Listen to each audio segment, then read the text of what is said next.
the new virus that is already traveling in China, can pose a threat not only to them but to the whole world. Remember how it was with the coronavirus?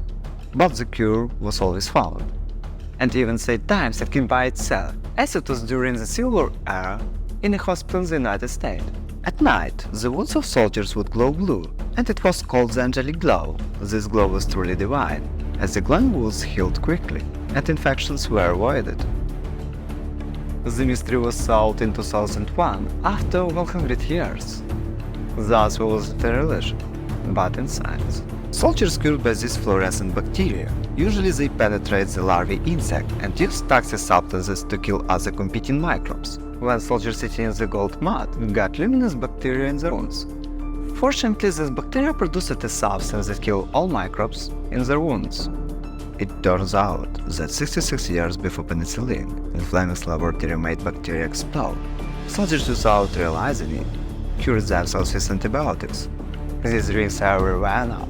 Drinking them a lot may pose a threat to everyone, as we're heading towards a superinfection pandemic, what we also have in China.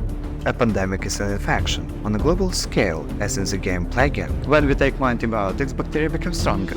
How people grow their killers? Will bacteria invade in their arms with doctors? Why hospitals are the main breeding ground for super germs? Why we seek salvation in the blood of dragons? And how self-care says all of humanity. In this video I showed you a scary threat with 1,100 species of various harmful things, both living and not living. Pathogens are made up of two words, pat meaning suffer, and ges meaning give birth. They are tiny things seen only through a microscope. Tiny organisms like bacteria, viruses, protozoa, and fungi, along with stretched proteins and ions, can harm us. They invade our cells, making them their home and causing some types of cancer. They also release harmful substances or disrupt important brain proteins, which can lead to diseases like cannibalism and deadly insomnia. Different germs can cause the same diseases. When you cough or sneeze, you spread the germs around. Others can get seen by touching their eyes, nose, or lips after touching contaminated surfaces. When you have a cold, you can catch around 200 different viruses. These viruses include rhinoviruses, coronaviruses, influenza viruses, and bacteria like streptococci, which can also give you a sore throat. We don't know the exact cause of the disease, but we still take antibiotics that kill all bacteria. How do these antibiotics work? Also, we discovered antibiotics in 1928. They were not made by humans. These substances are fungi and bacteria.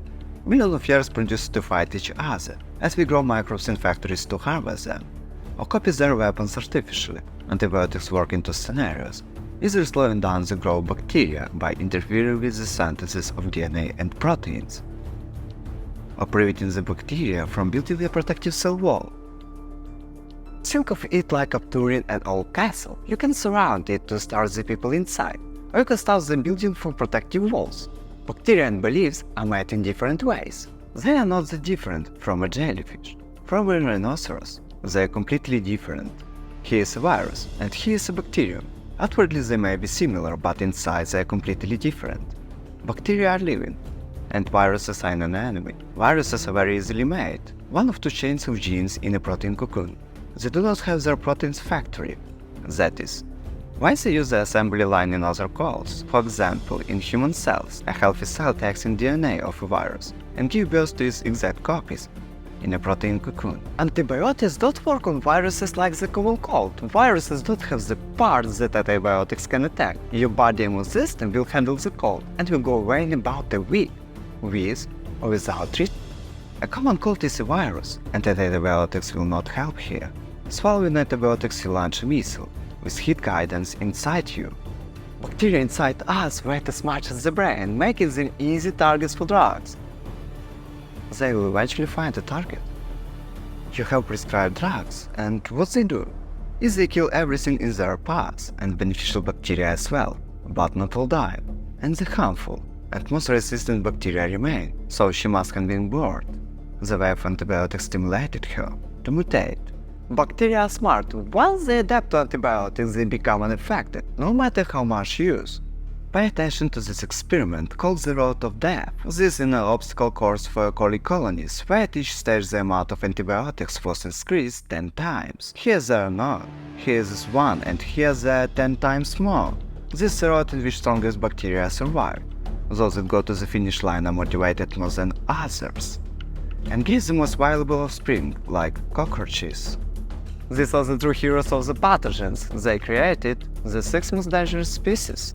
They are called escapes. They are always running away somewhere. This is Staphylococcus aureus, but the Bacillus of Senecae even sounds disgusting. This battle 6 causes severe pneumonia and blood poisoning. But surprisingly, bacteria live near us, some hidden in our bodies, and when we use antibiotics, they fight back by sharing parts of themselves with other bacteria to survive. And they become not only strong, but also immortal. A process is produced when one bacterium injects its circular DNA, called plasmid, into another. This ring stores the collective memory of bacteria. This is an instruction for an antidote. This is how it looks like. In reality, here is a proposis, and here is his sexual partner, who takes it now. It's a superbacterium. These harmful bacteria are surprisingly born in the hospital ward, right where chlorine and disinfecting labs are used. How is this possible? In them, the concentration of antibiotics is off scale, and it is here that they are cornered and come up with new ways of survival. Enterococci usually cook us delicious cheddar cheese, help us in digestion, and sometimes cause diseases. They are not difficult to cure, but can resist expanding genes resistance. From the superbacteria, they have become a deadly danger to patients in intensive care. It shows that these things can be both good and bad for us, and our fight against them is like a never-ending battle. They grow pups inside themselves, they spit out the medicine back. Imagine fixing a hangover quickly, but right now, bacteria do it, using antibiotics. Or they change the protein lock on the shell so that the antibiotic cannot get inside. And some bacteria have even learned to mine antibiotics by changing their code. Look, a special enzyme too, and change the structure to as I want, and that's it. The mine was cleared in response. Pharmacists began to add an acid to antibiotics that prevented them from adding this enzyme and changed their code. Bacteria got used to those drugs. Now we need new medicines they can't figure out, but can we always find new ones? Now we have a crisis in laboratories. Only 1% of bacteria that produce antibiotics grow here, and we already squeezed everything possible out of them. Since 1987, in 36 years, we have discovered only one new class of antibiotics. In the meantime, bacteria began to develop resistance much faster. They broke penicillin in 20 years, and they get used to new antibiotics in a year. They keep the strongest medicines for emergencies, like a special kind, called flash-change antibiotics, for really tough situations. Some of them were made back in the 50s, using old technologies, which is why they are toxic to the liver, kidneys, and brain. The patient must be really bad for the beneficial effect. But sometimes things go wrong. In 2016, a 70-year-old woman in the USA died from a bad infection that turned into blood poisoning. The microbes responsible for her death survived the attack 26 different antibiotics. Even the stronger medicines, colistin, doesn't work anymore. Germs are too strong for our medicines. It's scary because people are taking colistin when they shouldn't. We should only use it rarely and carefully. Farmers constantly mix colistin into their feed, which make pigs less sick and grow better. First, any germs from meat go inside us. Our bodies become a place where superbugs learn and get strong. But the scariest part is you could die from diseases we already beat, like cholera or typhoid. Our battle with antibiotics may take us backward in time. The main idea is finding a way to stop this from happening. The first to tame the natural killers of bacteria, bacteriophages. It never ceases to amaze me. Look, they generally look like aliens here. Is their real food? This is a real weapon, but not for military purposes, but for bacteria. Bacteriophages fill bacteria with copies of themselves and tear them apart from their side as aliens.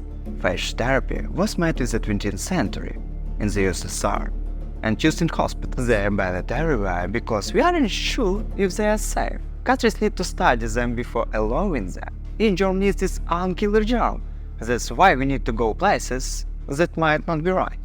Because they're in landfills and sewers. But the secret is simple.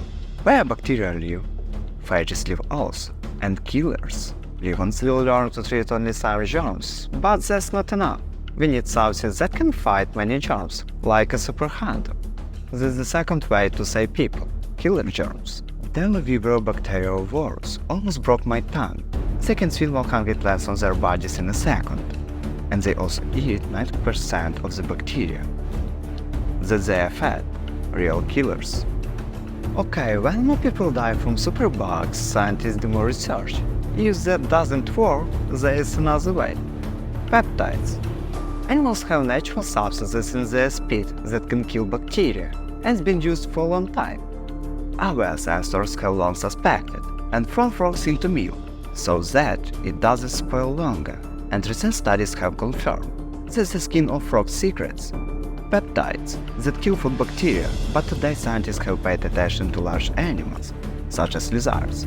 In their cell life, there are about 15 dangerous bacteria, including those that cause blood poisoning. But when lizards bite each other, they do not get sick. Peptides taken from their blood kill 2 colonies of deadly bacteria, almost without residue. You can get them from the store. They are tested on mice, then monkeys, and it takes a few more years before they are tested on people. And now think about it. In movies, the apocalypse is meteorite fall or global nuclear war.